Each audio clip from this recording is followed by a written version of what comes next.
Billionaire wagers. $1 million. No one can calm his dog.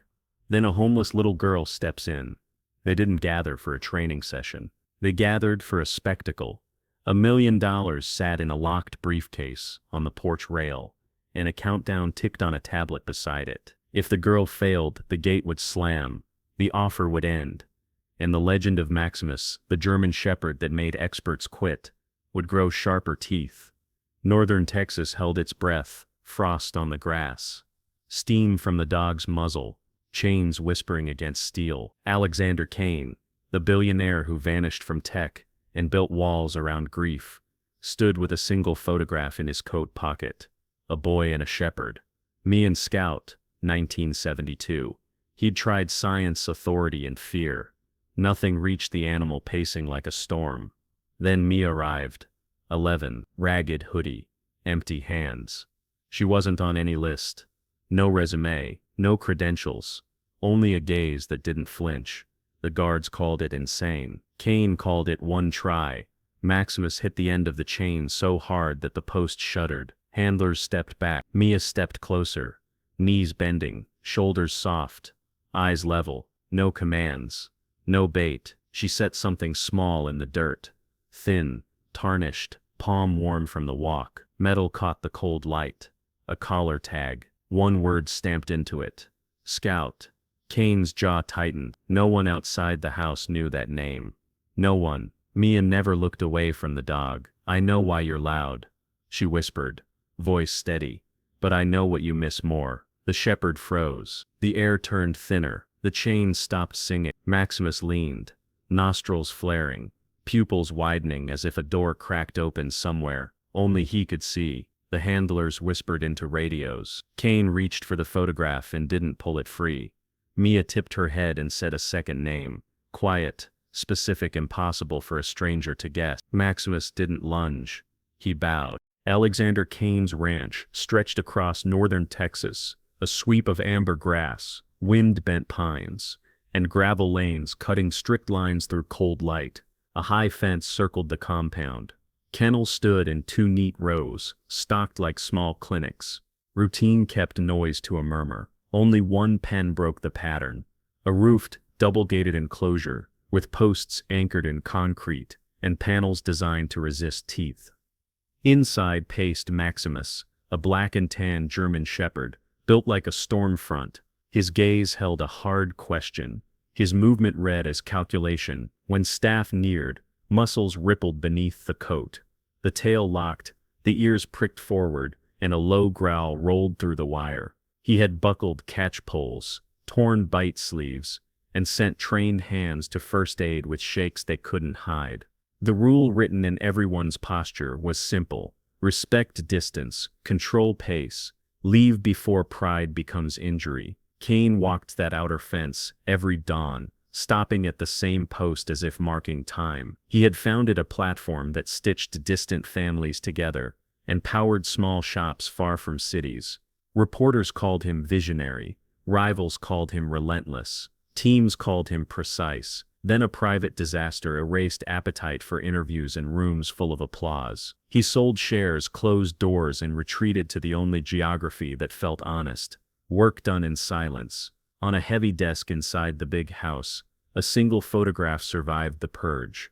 A boy and a shepherd, edges curled, ink faded just enough to feel fragile. The caption, written in a child's hand, read, "Me and Scout, 1972. He kept it beside a small brass lamp and faced it away when mornings turned brittle. Scout had steadied a childhood of missed dinners, long nights, and conversations conducted through walls. The dog disappeared during a black sky storm that snapped branches and threw shingles across pastures. Searchers found the collar in a ditch the next day. They never found the animal. Loss hardened inside him, quiet but permanent. Decades later he noticed a rescue listing. Mature shepherd, history of mishandling, high drive, placement urgent. He signed papers the same hour and met Maximus at a shelter that smelled of disinfectant and damp wool. The dog stood square in the run, ears high, eyes wary, a soldier measuring exits. Hope can look like arrogance when you think work will mend everything.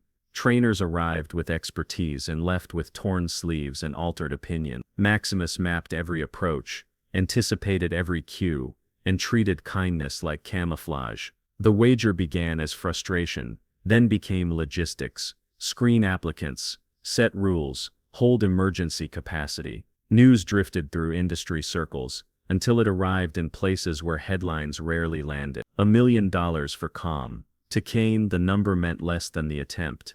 He wanted a door, any door to open. Staff thought it was a theater until they watched the owner pause at the same post each morning, with a face that did not practice for camera. South of the ranch, in a city that swallowed tired voices, an 11-year-old moved like a rumor. Mia tracked which bakery tossed loaves after closing, which laundromat vented warmth at midnight, which bench sat under a broken camera.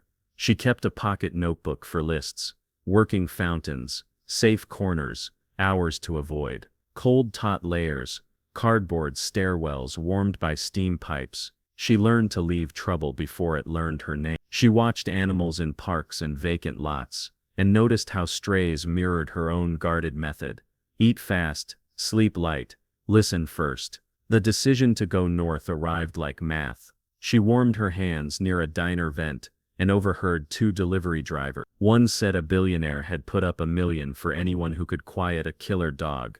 The other said the animal wasn't a dog at all, but a machine with teeth. Mia heard something else, noise wrapped around a wound. She traced a route on a free bus map, tucked it into her shoe, and set out. When a ride stopped, she climbed in. When it didn't, she walked, counting fence posts, rationing water, saving half an apple for later. Shoulders ached, feet blistered, the sky sharpened with wind that smelled of iron and dry leaves. She did not turn back. The ranch presented order, not spectacle. Buildings met at right angles, fences ran straight.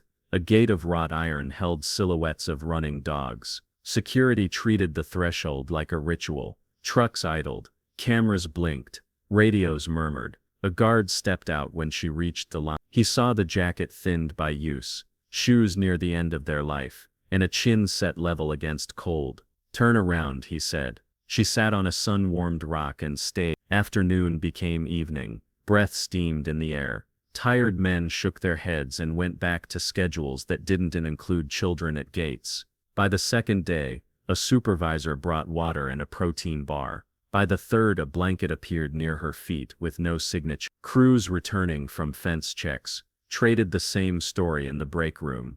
A kid at the gate, stubborn as a post, quiet as snowfall. Before dawn on the fourth morning, Kane watched the security feed while initialing invoices at a long dining table that had hosted celebrations and now hosted paper. The child did not beg, she waited. He recognized that posture from mirrors he avoided. He put on a coat and went out. "Why are you here?" he asked. "Because I can hear what your dog is saying," she answered. Nothing in her voice asked permission. He weighed risk against a feeling he had trained himself to distrust and said, "Sunrise tomorrow, one attempt. My rules." She nodded once. Staff found a cot in an unused room above the stables, a quilt and a shower down the hall. A cook sent oatmeal in a dented bowl. A kennel manager produced boots, a size too large, and 2 pairs of wool socks.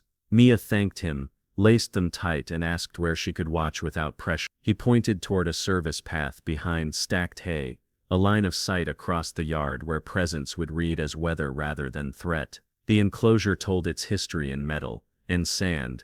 Double gates defeated the ambush.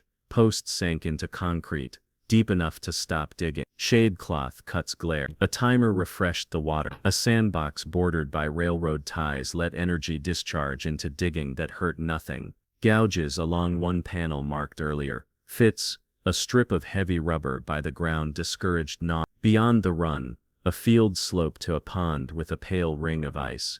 Wind combed reed tops, until they sounded like paper rustling between fingers. As the hour neared, handlers gathered with catch poles, bite sleeves, slip blades, and radio. A veterinarian waited in a truck, hoping never to open a lockbox. A trainer who had failed months earlier folded his arms and watched without comment. Even the other dogs quieted, as if a signal had traveled the property. Frost made the grass whisper under boots. The morning offered no soundtrack, only detail.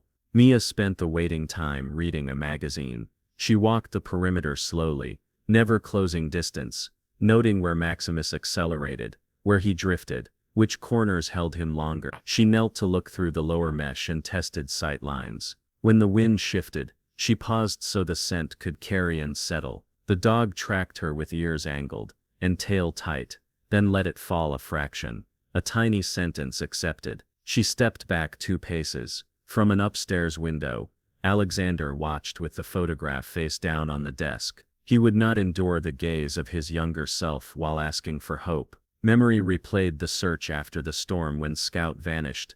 Allie's notices. The collar dredged from a ditch. Logic insisted on caution. Longing argued for a risk he would not assign to anyone else without standing nearby. He left the window, descended the stairs and stepped into breath-white air. The veterinarian closed the lockbox again without opening it. A handler checked laces and murmured a brief prayer. A supervisor initialed the final line on a clipboard, then stepped. Far on the highway, a truck downshifted. In the barn, a door thumped once. Overhead, a hawk traced a slow circle, uninterested in money or headlines. Mia ate the last bite of her apple, tied back her hair with a string, slid the notebook into one boot, and watched the minute hand drift toward the mark. Cain had set. When it aligned, she walked toward the gate with steps even enough to count. Maximus met her with a bark that thumped ribs. She let the sound pass like wind around a post. Hands low, shoulders soft, gaze level. She offered no command and made no bargain. Presence alone crossed the distance from the yard, the people, the weather, the history.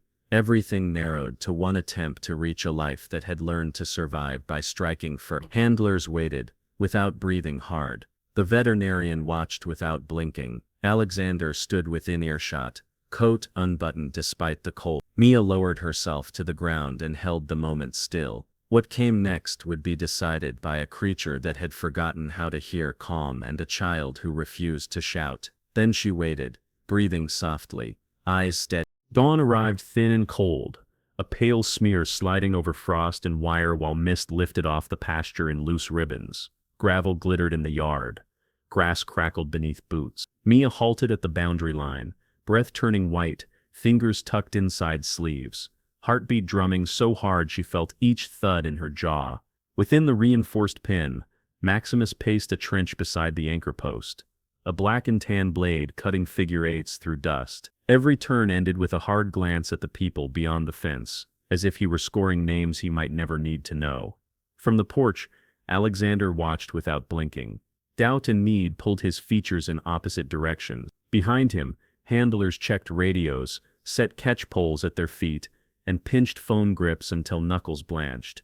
No one spoke above a whisper. Even the far kennels went quiet, muzzles pointed toward scent and movement that promised either breakthrough or blood. Mia stepped off the concrete and onto dew-slick ground. She didn't issue a command. She didn't stare him down. Instead, she softened her shoulders and bent her knees until her height matched his line, then angled her body so her chest wouldn't read as a challenge. Wind carried her scent first. She let it. Maximus answered with a sound so big it seemed to peel bark from fence posts. The lunge hit the chain. Steel rang, the post shuddered. Dust leapt, stones skittered past her toes. She held still and counted one slow breath, then another. The bark rolled across barns and came snarling back as an echo, stacking into a rhythm that wanted panic to lead. Mia refused the invitation. In through the nose, out through the mouth, 4 beats in, 6 out, palms open, gaze. The shepherd tracked every twitch, lips lifted to bare ivory, a strand of saliva trembling, breaking, swinging. He slammed the end again. Bang, rattle, drag, and the handlers took half steps they pretended were shifts for comfort. Minutes stretched thin as wire, cold soaked through cloth and into bone. She accepted it as part of the ground. Memory supplied nights on concrete steps, counting breaths through fear, and that training held now better than any credential in a framed sleeve. She lowered further until one hand touched dirt. Her weight settled on her heels. Nothing rushed. Nothing begged. Presence did the talking. Maximus changed angles, circling to read her from a new axis. The tail dropped a notch, ears tipped back, then growls thinned to huffs, as if he were tasting information that didn't match the map in his head. She matched his orbit by not moving at all. Stillness turned into language. The wind swung. Her scent looped him twice, then a third. He tasted cold apple, laundry soap from last night's shower, a trace of wool, and something he couldn't catalog. Focused quiet, the kind carried by survivors who learned to hear danger before it had a shape. A handler muttered, "Pull her," and the supervisor shut it down with a glance. Alexander did not look away. In his pocket, the photograph pressed against fabric like a small flat heartbeat. He imagined the boy beside Scout standing near the rail, listening to chain links sing and willing the two figures in the yard to keep refusing fear. Mia watched the dog's feet rather than its teeth. Pads are dark with damp, nails worn from pacing. The left four favored on turns, hinting at an old strain she kept in mind. She let sympathy loosen every muscle, because animals read tension like prey. Without lifting her eyes, she slid 2 fingers into a pocket and drew a corner of stale bread from breakfast. She didn't wave it. She set it beside her knee, not closer, not farther, placing it where approach would be possible without forcing a decision. Maximus froze. Weight shifted forward a fraction. The chain made one small sound instead of a crash. Huffs replaced barks. The mouth closed between breaths. Vapor streamed through nostrils and dissolved. He looked at her face rather than the food, measuring posture against. She kept lids low, mouth neutral, no grin, no grimace. The choice stayed his. The yard leaned toward silence, not void, but charged air before rain. A crow landed on the fence post, thought better of the audience, and lifted away. In the barn, a horse stamped. Frost beads melted into droplets that slid from blades of grass and dampened her jeans. Mia counted another breath and let her shoulders fall a half-inch. Nothing in her body asked for dominion. Everything was asked for understanding. He stepped. The chain tightened and stopped. Another step. Slower. Nose to the patch her hand had touched, then toward the bread. He took it without a snap, careful as if the crust might vanish. The staff line rippled, yet he didn't spook. He chewed, swallowed, and sat, no trust, not ease, but no longer braced for collision. Alexander's hand left the rail, rose and fell, as if hope needed permission. The quiet that followed was a decision shared by 2 bodies. Mia let it hold. She spoke once, just enough for him to hear, without thinking he'd been commanded. "I see." 2 small words shaped more by breath than volume. His ears twitched, his gaze narrowed, not in threat, but in curiosity threaded with fatigue. Alarms take energy. He looked tired of alarms. He tested her steadiness with a sudden feint, a scuff of pause, a lean that hid weight. The chain took it, but the jolt didn't crack her balance. She stayed low, patient, spine straight. When his head dropped a degree, she mirrored him by lowering her chin the same amount. Negotiation traveled in millimeters. Ear angles, tail arcs, paw placement. The yard's geometry, fence lines, gate shadows, the square made by post and trough, turned into a board where every move mattered. Alexander knew this sensation from code reviews years earlier, when a line finally compiled after days of refusal. Relief wanted to rush in. Discipline held the door. He told the nearest handler, barely moving his mouth.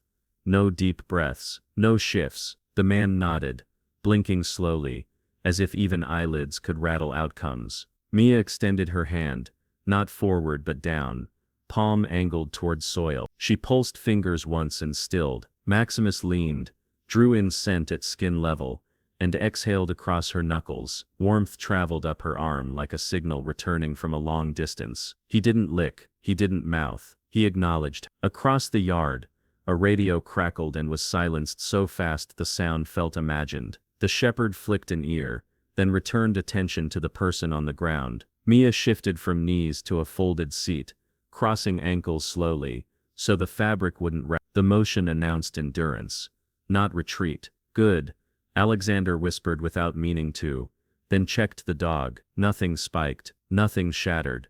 What began as terror cooled into suspense, then settled into a fragile accord nobody dared name. Tension didn't vanish, The leash between impulse and consequence lengthened by inches, not yards. The animal's breathing matched the child's pace, until they shared a cadence. Around them, frost surrendered to morning. She reached for a twig and drew a neat circle in the dirt, beside her boot, then another within it, then a line bridging both.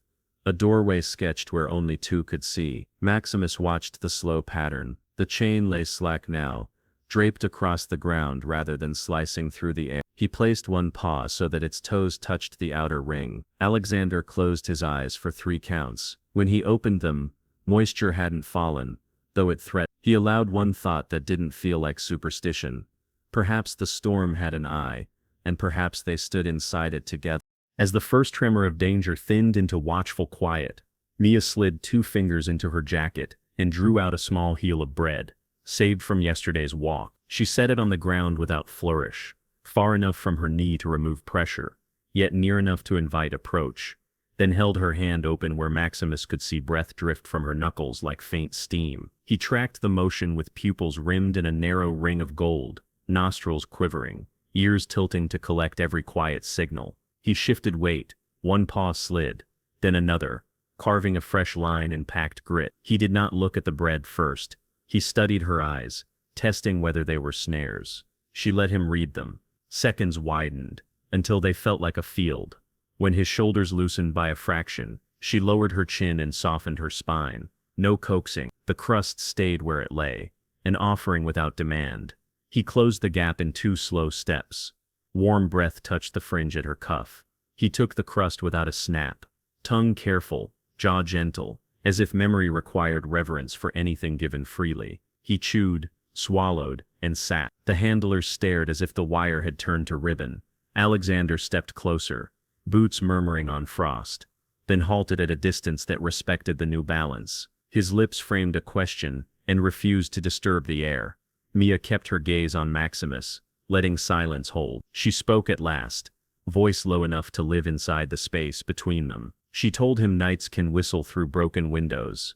Hunger sounds like coins rolling in a dryer, and fear teaches running when listening might keep you safe. She said she knew the thud of doors that never opened, the sting of names thrown like stones, the relief of heat from a laundry vent at 2 in the morning. She said she had watched strays choose benches near old men, because kindness often drops crumbs without asking for thanks. Maximus's gaze changed temperature. Glass cooled to water. He glanced toward the fence, then back, testing whether her attention would chase his tension, or stay anchored. It stayed with him. His tail loosened a notch. A quiet huff replaced the iron growl that had guarded his distance. He lowered his head, drawing in scent along her sleeve, recording wool, soap, apple and something he could not catalog. A steady tone under noise, like a tuning fork tapped once and held. Alexander could not contain the question any longer. How did you do that? It came out as a breath with shape. Mia tipped her face toward him without breaking rhythm. I didn't, she said. He did. I just saw him long enough for him to hear himself. The answer moved through the cold like light through thin cloud, touching the photograph in his pocket, without exposing it. Witnessing, he realized, is not passivity. It is the work of a quieter craft. Maximus leaned until the tip of his nose pressed the back of her hand. Heat traveled into skin. Not a lick, not a test bite, simply contact. A small contract signed with breath. She did not reach for more food. She was rewarded with patience. Heartbeat and inhale set a tempo he could trust. Staff behind the fence held their places because even kindness can jar a newly tuned instrument, if struck too hard. Mia offered lighter notes next. Scraps of laughter that had survived bad weather. She spoke of a mission kitchen where a woman wore orange perfume, and taught 3 greetings so anyone could be welcomed in the language that felt like home. She spoke of a librarian who slid a book about working dogs across a table toward a kid who only wanted warmth and never used pity to make the gift heavy. She spoke of crows that argue like old friends, and pigeons that strut like judges, even when breakfast is crumbs. Maximus choked. He shifted until one shoulder touched her shin. He faced outward, guardianship waking as if proximity had assigned new work. She did not stroke him immediately. She let the shared quiet knit itself. When her hand finally traveled to the base of his ear, it did so with care, learned from nights when sudden moves meant danger. He closed his eyes halfway, and breathed an answer that sounded like a sigh released after carrying too much. Alexander moved one pace, and lowered to a careful crouch. He hovered, refusing to claim what had not been offered. Mia gave the smallest nod. His palm found the ridge between Maximus's shoulders, sliding beneath guard hair to where warmth pooled. The dog looked at him, not through him, and then returned his gaze to the middle distance, acknowledging two roles at once, watcher and watched. A pressure unlocked in Alexander's chest, the bolt he had drawn across his own door after the storm that had taken Scout. She continued telling the truth in pieces that fit the morning. Sometimes she slept with one shoe on so she could run if footsteps changed. Once, she hid a crust like this in a sock because hunger can turn to panic when you think you will lose the last thing between you and emptiness. She learned that attention outweighs fear when you give it to another creature, and let it rest there, unmoving, until both of you can carry it. She did not ask Maximus for anything he could not give. She accepted what arrived. A breeze came off the pond and tucked itself under her collar. The vet in the truck eased back, eyes damp from air that had nothing to do with medicine. A handler brushed frost from his sleeve as if the cold had finally remembered how to let go. In a far kennel, a young dog barked once and fell silent, sensing that the yard had changed. Overhead, a hawk rode a loop and drifted away. Mia shifted to sit cross-legged, slow enough for the cloth to whisper instead of rasp. Maximus adjusted by inches and settled parallel to her flank close. Gaze. She lifted the last crumb from her pocket and placed it on the dirt between them, not as a prize but as a marker, the smallest milestone. He ignored it, then nudged it toward her with his nose as if to say food mattered less than company. She smiled without teeth, and let the crumb. Alexander found words again, but they wore humility now. "Thank you," he said, and let the statement end there. No bargain, no promise, just gratitude. Mia nodded. "He thanks you too," she answered, and though the dog made no human sound, the quiet felt like agreement. She added, almost playfully, "He thinks you stand too straight when you're hurt." Alexander huffed a brief laugh, the first unarmored sound he had allowed near this pen in months. She rose, careful to keep her profile turned, and Maximus rose with her. The chain lifted, chimed once, then went quiet again. She stepped backward 3 paces and paused. He stayed. She returned to her spot and knelt. He returned to his.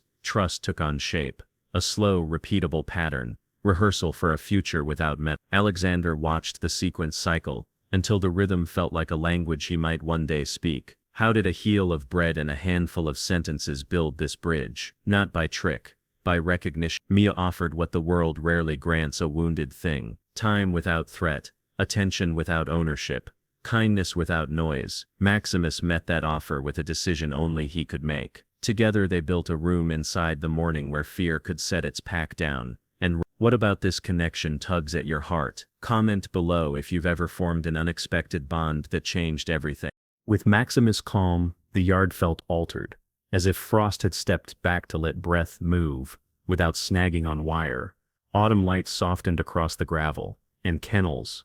Scents of wet hay, old timber, and turned soil mingled into something gentler than the hours before. Alexander knelt beside the shepherd and paused, palm hovering at the crown he had avoided for months. The pause carried history, clipped advice from experts, reports stamped with cautions. A desk where a photograph often lay, face down because memory could undo an otherwise functional day. He let his hand fall the last inch, and touched for warmth from the effort. Maximus did not flinch. He stilled. Alexander's throat tightened. Against the heel of his palm he felt a steady pulse, a living drum saying stay. Memory rose. Scout waiting at the end of a school day. Seatbelts still an argument. Adults forgot to finish. A boy who pretended not to run, and a shepherd who pretended not to notice the pretense. Scout pressed a toy into a small knee when voices in other rooms sharpens. Scout lay across a doorway when fever made light seem hostile. Then the storm sky stripped of color, wind that sounded like a siren, branches whipping, an open gate he swore he had latched. A night of shouting the dog's name into rain that swallowed it, mud up to his shin. A collar in the ditch at dawn, silence afterward that behaved like a second weather. Alexander blinked, and the present returned, not to erase, but to hold the old picture without shattering. He slid his hand to the base of Maximus's ear. "Good," he whispered, not as a command, as relief. Mia shifted closer on her knees, boots leaving soft half-moons in the grit. Maximus leaned until a shoulder pressed her shin, then breathed a sound that traveled through bone more than air, a release he had held too long. She kept her palm steady on the broad chest, and spoke again, now not only for him, but for the man listening with both grief and dawning gratitude. She described parents lost on a rain-dark highway, sirens painting the night, a couch that became 3 and then none, offices with posters about safety, doors that closed politely, and a series of kitchens where kindness tasted like noodles and white bread. She admitted she learned to carry a toothbrush, a pencil and a map, because you can negotiate many things when you can stay clean, write names and point elsewhere. She did not dramatize. She named the few who changed outcomes when power was thin. A librarian who slid a book about working dogs across a table and pretended not to notice the nap that followed. A grocer who tucked an apple into her pocket and said a rule came with it: share half with whoever sits near you. A guard who let her shelter under an awning during hail, and never asked for a story to earn the space. Each memory carried a tone Maximus recognized: care without noise. He settled along her calf, facing out, posture of a sentinel who chooses proximity as duty rather than compulsion. The air changed temperature around that decision, not warmer exactly, simply less brittle. Alexander listened without interrupting, resisting the instinct to offer fast solutions. He had spent years turning problems into tasks, and tasks into schedules, until feeling could be dodged by movement. The barriers he had built, charity as an object, distance as a policy, lost their sturdiness in the face of this child and this animal, electing to trust each other. Moisture gathered at the edges of his eyes and did not fall. "You're like Scout," he whispered, speaking to the dog and to the girl in the same breath. "Not broken, just hurt." The phrase lifted like a small lantern and hung between them. Maximus flicked an ear at the old name, then pressed closer to Mia's leg, placing weight there as if returning an oath given before language. A soft whine rose, not sharp, more like wind traveling the mouth of an empty bottle, and then quiet again. The sound folded the yard into a shared room. Around the pen, staff adjusted their distance, awe replacing dread. A handler lowered a catch pole. Another rubbed a gloved wrist, as if remembering how relief feels when fear loosens its jaw. In the truck, the vet rested both hands on a closed lockbox and breathed. Alexander turned a palm and stroked the fur between the ears, thumb finding the flat plane where worry had once gathered. The sensation carried him back to carpet naps, tacky popsicles, and homework done with a muzzle resting across his ankle. He had not allowed his memory to be that sweet for years, because the next frame always held loss. Now the sequence is extended. After loss came loneliness. After loneliness came a wager that looked like fury, but was simply a door he could not prop any other way. He heard himself say, almost to the gravel, "I kept asking trust to arrive without invitation. I kept asking for forgiveness to show up before the repair." The admission steadied him instead of undoing him. Mia did not rush to comfort. She acknowledged the admission with a small nod, and returned to the dog. "He understands the order," she said, tone level. "He needed space to choose. You needed proof that choice was possible." She scratched lightly at the base of the ear, then paused so consent could answer. When it did, her hand continued. Maximus's eyes softened until pupils widened with no edge of panic. The tail made a small unadvertised sweep along gravel. "What made you come?" Alexander asked, after a long quiet that felt steadier than any speech he could have engineered. Mia's shoulders lifted. 2 drivers talking, a number big enough to drown out listening. A word that didn't fit. She breathed once. "Savage." She shook her head. "Pain can roar. That isn't the same as malice." Her gaze went to Maximus, and then back to the man who had set money on the table because he could not set down sorrow any other way. The admission struck through him with the cold clarity of morning. He recognized himself as loud in a different register, loud by withdrawal, loud by delegating feeling, loud by issuing a bounty that sounded like anger when it was simply need. He rested his hand again on the dog's neck. Maximus leaned, granting permission as if he had been waiting for this contact offered without insistence.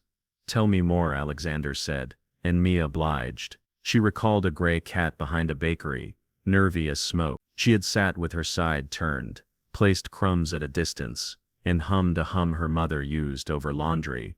The cat spiraled in until ribs met the toe of her shoe. That was the first time my body felt like shelter, not armor. Maximus lifted his head and set it on her thigh as if agreeing on behalf of the species. Orange began to slide along the edges of the sky, staining the thin clouds above the pasture. Kennel roofs took the color. The pond traded its pewter skin for something warmer. Staff Watt calm finally had room to live. Emboldened by the calm she and the shepherd had built, inch by inch, Mia looked at the chain, then at Alexander, and said he should feel the wind without iron. Habit fought hope in the man's eyes. Months of protocols rose like fences, yet Maximus stood with ears softened, jaw loose, weight even, reading both humans with interest instead of fury. "If we try," Alexander said, "we move carefully." He signaled the handlers to stay back, and stepped to the gate. Steel rasped softly. Mia breathed once, let fear drain through the ground, and nodded. The chain fell. Maximus didn't bolt. He took one step, then another, tail making a cautious, honest arc, as if measuring a language he had almost forgotten. Together they crossed the threshold. Mia matched his pace, so control stayed inside his body rather than outside in hardware. Alexander kept an outer arc, hands visible, voice low, attention tuned to micro-messages, the pause at corners, the way nostrils tested currents, the tiny lift of toes before a decision. Wind combed grass into ripples. A single leaf circled the lane like a kite, missing its string. Freedom unfolded as practice, not spectacle. In the distance, bells from the cattle grid rang faintly, and geese scribbled pale arrows across the sky. Somewhere a radio murmured weather, promising clear nights and a slow warming by midweek. They skirted the pond where thin ice silvered shadows. Maximus tested the edge with a paw, decided cold water was a poor bargain, and found a stick, long and clumsy as a broom handle. He hauled it with rookie pride until it snagged, then solved the snag by shifting grip, head cocked, tail ticking. When Mia tossed the stick, he sprinted, skidded, and brought it back with a grin that showed teeth without threat, placing the prize on the ground, and stepping away, waiting for permission to repeat the game he had invented.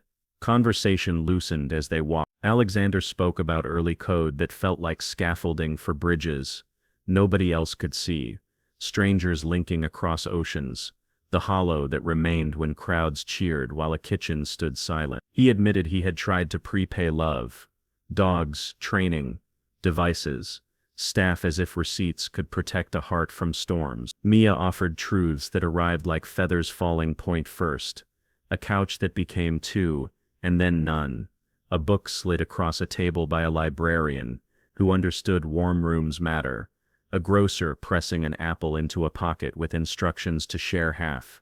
A gust sent leaves cartwheeling. Maximus chased not to conquer, but to run in motion, practicing joy. When a scrap of plastic rasped along the wire, he startled, then checked Mia instead of lunging. She met his eyes, breathed slowly, and tapped his shoulder. Startle thinned into study.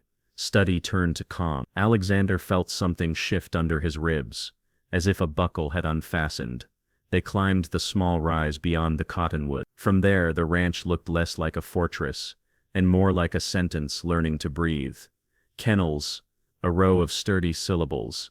Fields, long clauses. The house a paragraph with many windows. Maximus stood on the crown of the hill, ears spearing air, then returned and pressed close, choosing guardian over gladiator. A jogger moved along the county road. The shepherd watched, measured, dismissed, and resumed trotting at Mia's knee. "You were right," Alexander said at last, surprise sounding in his voice. He needed choice. Mia's smile was small and sure. "Everybody does." Maximus tossed the stick and barked once, bright and brief, pleased with the echo he made, rather than the intimidation he used to demand. They looped back toward the training yard. The open gate gaped like a mouth that had finished arguing. Maximus paused at the threshold where fear had learned its path. Mia stepped through first, then turned sideways, so her shape read as welcome instead of wall. He followed without rush, head level, tail steady. There was nothing to unclip. Freedom had moved inside his decisions. Afternoon pressed forward. Air tasted of wood smoke, and a rain that would not arrive. Maximus drank from a tin pail, and returned to heel without being called. Alexander reached for the outline of the photograph through his coat, felt paper, and let his hand fall. Pride traveled the route grief had monopolized. The animal that once cost him shame, now costs nothing, and gave back what he had called impossible. They stopped at the porch where a locked briefcase still guarded the million that had tried to buy what trust gives freely. Alexander touched the handle, then lifted his fingers away. Maybe this money can build rooms where courage rests, kennels with shade, training for shelters, food for the hands that do the quiet work. Mia nodded, exhaustion feathering her posture even as light warmed her cheekbone. Maximus yawned, shook joy into his coat, until sunlight flashed along guard hairs, and settled with front paws crossed like an off-duty soldier. Freedom revealed his true nature, playful without surrendering vigilance, gentle without leaking strength, protective without mistaking every rustle for danger. The ranch seemed wider, ceilings higher, time kinder. Alexander's isolation loosened, not because crowds would return, but because companionship had. He looked at the girl, whose quiet competence bridged chasms bureaucracy never could, and felt the weight he had carried tilt into something he could set down. They walked again, slower now, talking about groceries, books, music heard through thin walls, storm smells that make your chest hitch, the names people give dogs when they want luck. Maximus listened, with the attention of a friend, who will remember details and stand between you and whatever hurts next. When the stick rolled beneath the porch, he didn't demand. He investigated, solved the angle, and returned it. Proud but not pushed, consent had become the marrow of every exchange. As shadows lengthened, Alexander understood the wager had never been a circus. It had been a flare fired from a lonely place. He outlined a plan as they circled the paddock. Fund mobile clinics, sponsor behavior programs that teach patience over force, and underwrite transport, so frightened animals spend fewer nights in loud cages. Mia added ideas. Quiet rooms at shelters where children rid to uneasy dogs. Scholarships for teenagers who show the patience she learned by necessity, and small grants for foster beds. At the last bend before the house, a sudden clatter leapt from the tool shed, a tray hitting concrete. The old Maximus would have exploded. The new one froze, anchored his feet, looked to Mia, then breathed with her slow, matched steady.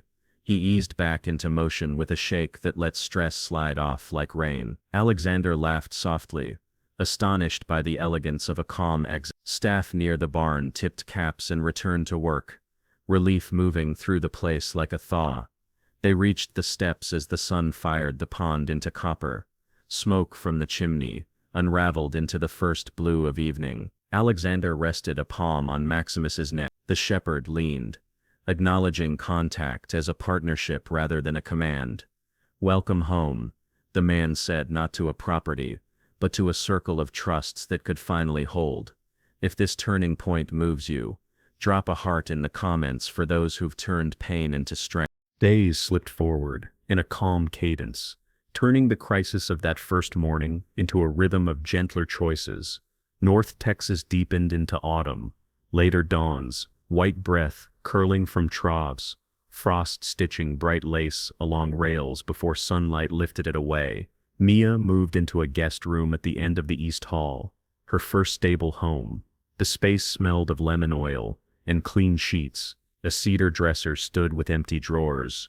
She placed her small life inside: 3 shirts, a sweater, 2 pairs of socks, a dog-eared paperback, and a folded photograph. Maximus followed the boxes with earnest dignity, looked at the bed as if estimating responsibilities, and lay across the threshold like a soft, living gate. School began the next Monday. On a modest laptop, Alexander sat on a sturdy desk beside sharpened pencils and a neat sticky note listing passwords. Tutors appeared in gridded video squares, voices patient, explanations clear. Algebra solved itself across the screen, Grammar trimmed stray words. Literature invited her to name the weather precisely. Mia learned to unmute without fear, to ask for another example without apology, to submit assignments with a quiet pride unfamiliar to the part of her that had trained for scarcity. Maximus learned classroom rituals too, the click that meant a quiz, the tone that ended a session, the moment when a snack could be celebrated without distracting from work. He became her shadow by choice, not duty. He escorted her to breakfast and settled beside the table, eyes bright but polite, never begging, always present. He learned the sound of the blue ceramic bowl, the scrape of a chair pushed back when a lesson ended, the difference between boots heading outside and slippers searching for tea. At night, when dreams tested old alarms, he placed one paw on the mattress and waited for her hand. If she trembled, he matched her breathing until sleep returned. He positioned himself between door and bed, a silent promise where earlier years had offered none. Meals shifted from fuel to fellowship. The long table that once hosted spreadsheets and silence filled with cinnamon steam, clinking mugs and stories that bypassed performance. Alexander spoke about meeting his wife in a bookstore where two hands reached for the same novel, about hikes that ended with pie, and the day a diagnosis shortened a calendar they had planned to fill with ease. His voice moved slowly now, pausing unashamed. Mia listened the way she observed animals, noticing cadence, weight, subtext, the shape of a breath before truth stepped out. She answered with pieces of her own road, benches warmed by laundry vents, library cards borrowed, a map folded inside a shoe, and no one looked away. Work on the ranch, adjusted to include an apprentice with careful eyes. Mia learned feed schedules, water checks, gate protocols, and the art of noticing before trouble grew teeth. She swept aisles, stacked bales, inventoried first aid kits, and kept a simple notebook of observations. Who ate slower and cold, who paced when wind shifted, where shade fell at noon. Maximus trotted beside wheelbarrows without nosing sacks, sat at thresholds when doors swung, and invented a proud game of burying his favorite stick in leaves, so he could rescue it with theatrical triumph. When a skittish dog in Kennel 3 refused breakfast, Mia sat outside the run and read a history paragraph aloud until the bowl emptied. Laughter found corners that had forgotten it. The cook teased Maximus with a towel and surrendered after a gentle tug. A ranch hand taught Mia to whistle through cupped hands. The mail carrier left biscuits in the box because greeting the gate brightened his route. Alexander's posture uncoiled. He asked not only what lessons covered, but what they meant, not only whether the day went well, but which moment carried weight. He moved through the house with windows unlatched and doors no longer closing themselves out of habit. They celebrated the weather. On fogged mornings, Mia wrote quick metaphors between chores and sent a paragraph to her tutor, who replied with cheerful notes about precision. When the north wind cleared the sky to a hard enamel blue, Maximus ran the fence line with her, feet drumming a rhythm that matched the hum in her chest. When the first thin ice chased sunlight across the pond, Alexander poured steaming arcs from a kettle just to watch small windows reopen. They named clouds, charted wind, and decided certain sunsets sounded like violins, even when no music played. Pain did not vanish, it learned where to live. Mia set the photograph of her parents on the dresser and managed to look without flinching.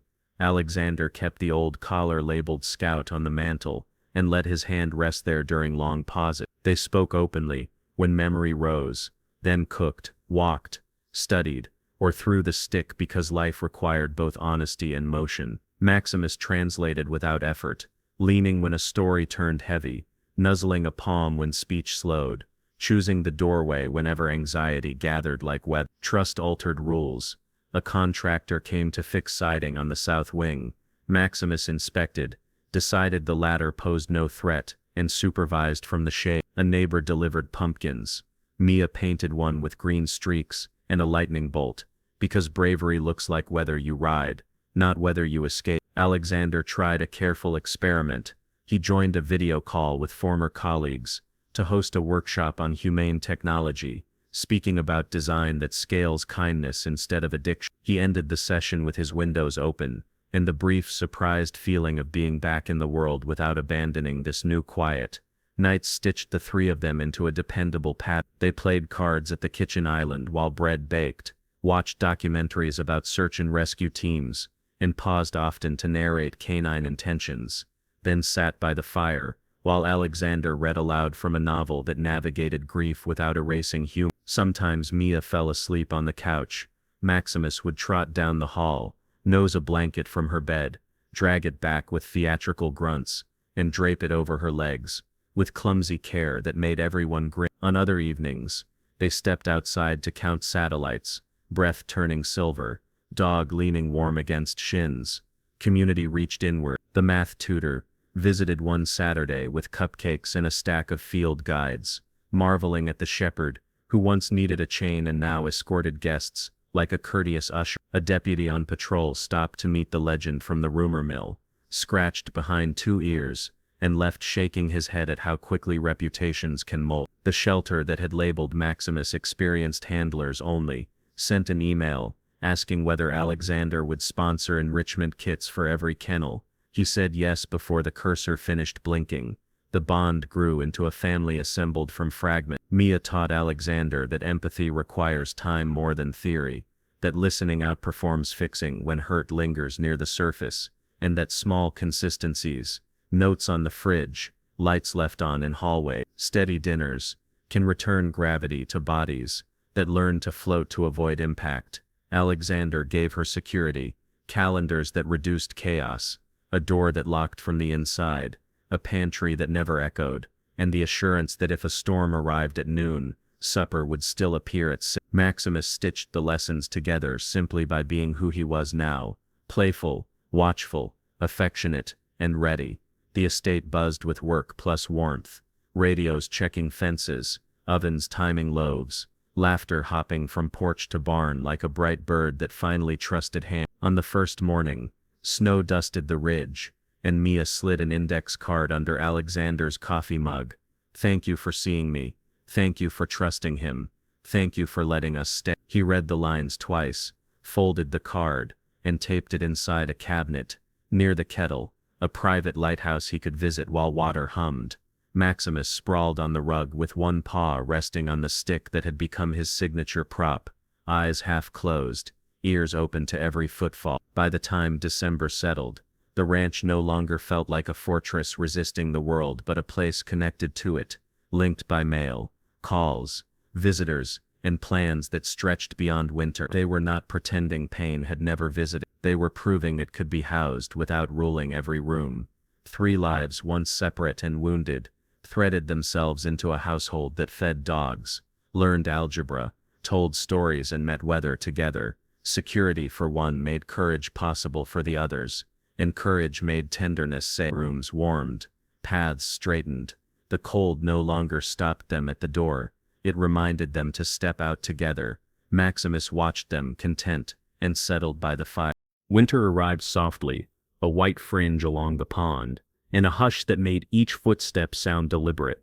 By the time real snow fell, the ranch moved with a steadiness no one would have predicted months earlier. Maximus trotted beside Mia without a lead, nose high, paws punching neat ovals through powder, tail marking an easy metronome. He checked fences with dignified attention, greeted trucks with measured curiosity, and dozed by the hearth after long loops around the fields, chin on his stick as if guarding a favorite line of poetry.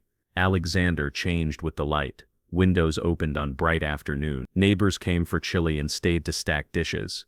Volunteers from the shelter traded notes with trainers in the mudroom, while mittens dried by the vent. He hosted small gatherings about patient methods, the kind that do not film well because they appear ordinary, yet quietly rebuild entire days. He laughed more, argued less, and paused when a better idea arrived from someone else. Rooms that had practiced silence relearned conversation. Mia thrived. Mornings began with oatmeal and a weather note taped to the fridge. Afternoons balanced lessons and chores, algebra applied to feed ratios, biology tested against the barn thermometer, literature read aloud to restless dogs until their breathing slowed. She learned to ask for help without apology, and to stay until a task truly felt finished. Maximus learned the rhythms too. He recognized the chime that ended class, waited at the door with a proud bounce when Boots appeared, and matched her pace across the yard without drifting into old alarms. The best proof of change hid inside ordinary minutes. On Tuesdays, the cook rolled dough while the shepherd snored under the table, ears swiveling toward every voice. On Thursdays, a retired teacher read stories on the porch for ranch hands' families, and Maximus rested against Mia's boots like a living cushion. Saturdays, Alexander and Mia loaded the truck with enrichment kits, blankets and food. Driving to the shelter together, staff greeted them by name. Dogs who paced now lay down to work puzzles in quiet rooms. One evening near the solstice, wind hustled snow across the yard and sent them to the fire early. Flames laddered up split logs, painting the beams with warm gold. Maximus stretched long on the rug, paws crossed in that dignified way that always made Mia grin. Alexander reached into his coat and took out the photograph he had carried for years. Boy and shepherd, caption written in a young hand. He traced the edge, then offered it to Mia. She handled it as if it were a leaf that might crumble if rushed. "You didn't tame him," he said, voice low but firm. "You showed us we were never truly broken." Mia glanced at the dog, then back at the man whose rooms had reopened. "You did the brave part," she answered. "You stayed." They talked while the logs collapsed into red geometry.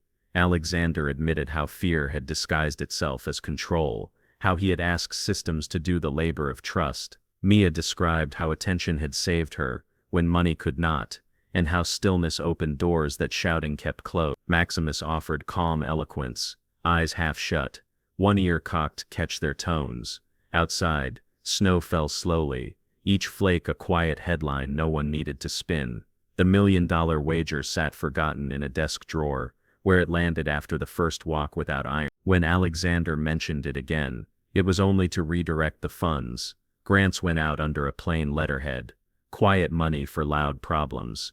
A van carried dogs from crowded facilities to foster homes where sleep came easily. A clinic replaced hard, echoing floors with soft surfaces and sound dampening, creating a room where frightened animals could breathe. Scholarships landed with teenagers who had patience in their hands and needed help keeping it lit.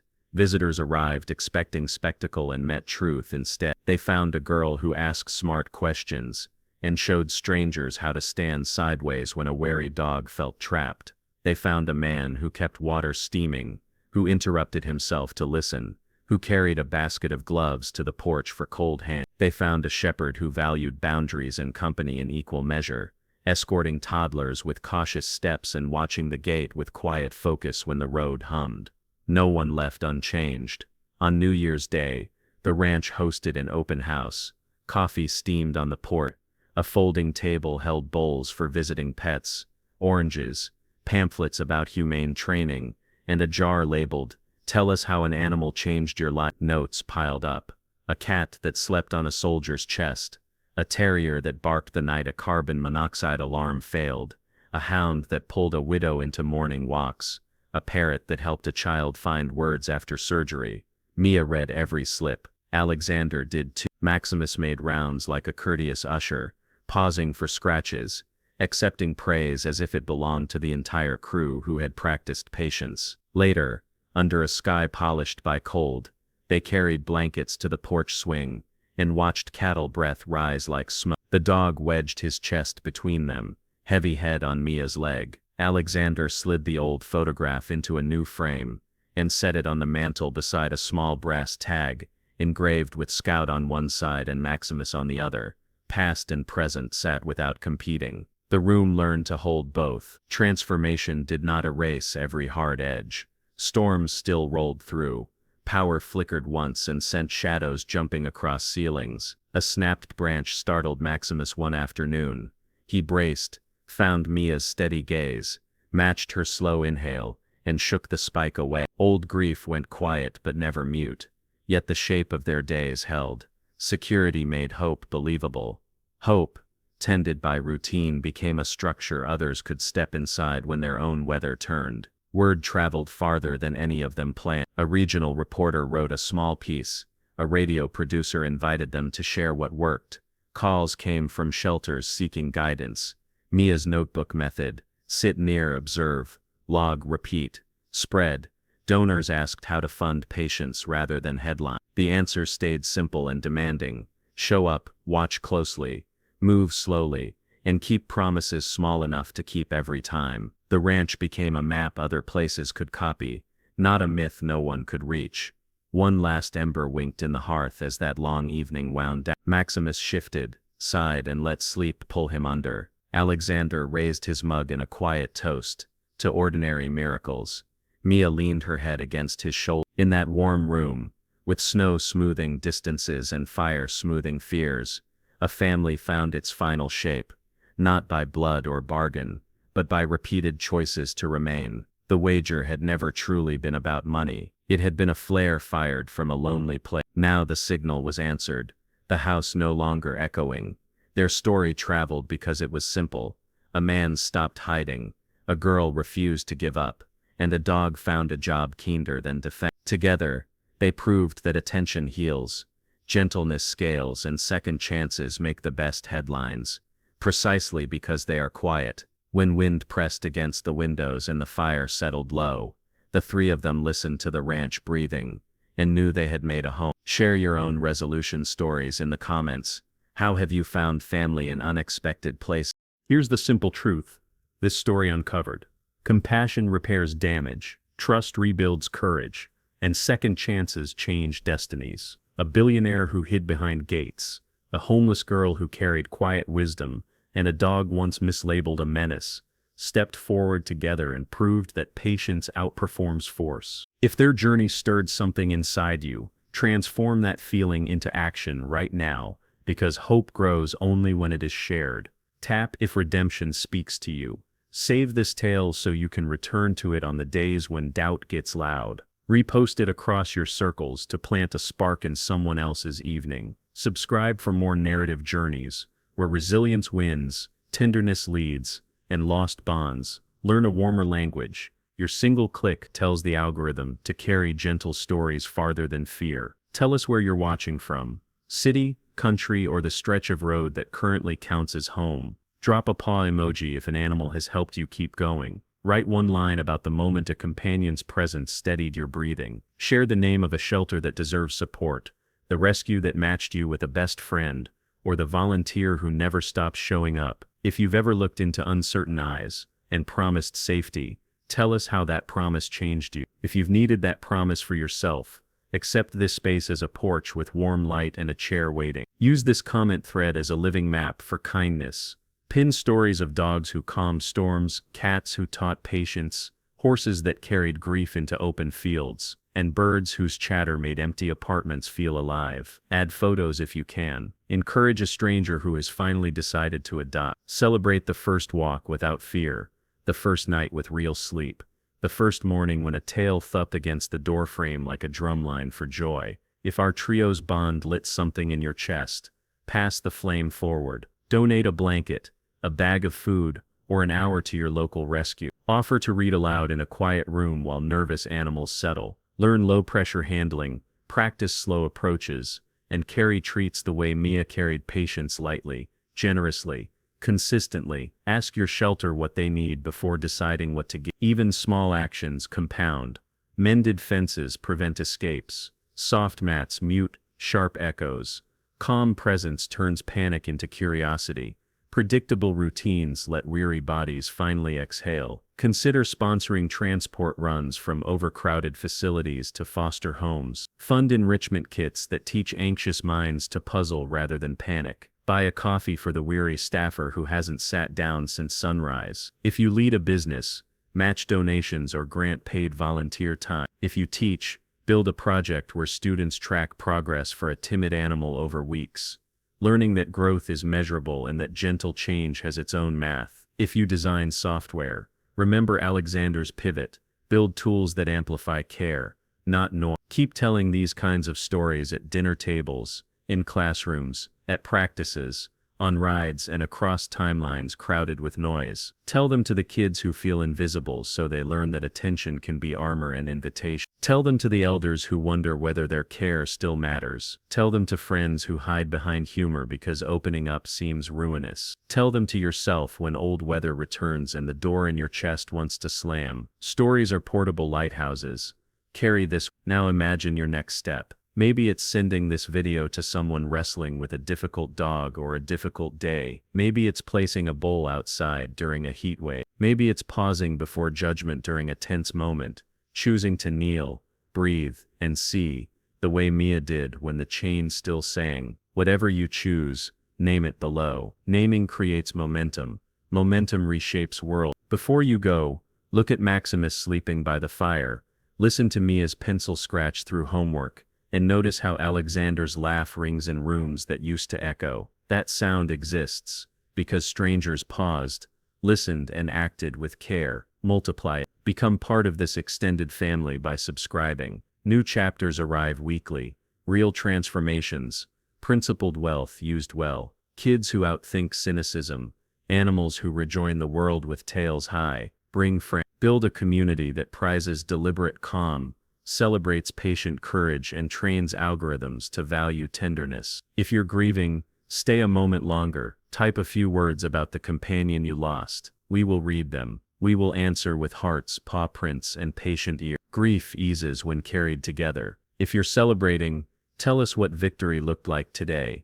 A first fetch, a calm car ride, a nap across your feet during rain. Both moods belong here, because this channel welcomes whole lives, not curated fragments. Here's the final ask. Choose one generous act within the next 24 hours, then return and report what happened. Tell us how the clerk smiled when you bought extra food for the donation bin. Tell us how the shy pup took a treat from your palm at the shelter open house. Tell us how a neighbor's old cat blinked slowly and decided your porch was worth visiting again. When you share, you give other viewers a script they can borrow. One act becomes 2, then 10, then policy, then culture. For everyone who stayed until this last line, thank you. Carried the message farther than any algorithm ever will. Hit like so the story keeps traveling. Repost so hope crosses borders. Subscribe so you never miss the next bridge built from ordinary courage. Comment with your location and a paw emoji, so we can greet you properly, and so others can see how wide this circle already is. And if a four-legged teacher helped you become braver, drop their name with a short salute. We started with a wager and found a home. Keep that direction, keep that pace, keep showing up. May your door open to soft paws. Your mornings begin with steady breath, and your evenings end with the kind of quiet that means you are not alone. Now go make the next kind thing happen, then come back and tell us, because stories like this one deserve sequels written by every single person watching. Before the screen fades, breathe and scan your own map. Somewhere nearby waits a small door needing your hand, a skittish stray behind the market, a wish list at the shelter, a neighbor with a gate that won't latch, a friend between jobs needing a ride, a classmate afraid to speak, a veteran missing the sound of paws on the floor. Pick one door, knock with kindness, lead with patience, bring back a detail only listeners notice, ears easing when you slow, shoulders settling after a pause, eyes brightening when you kneel. Post that detail below. It teaches all of us how tenderness looks in motion. Then save this video, send it to 3 people who care, and set a reminder to check 1 week later. Momentum loves company. Courage multiplies when ordinary people move together. Today.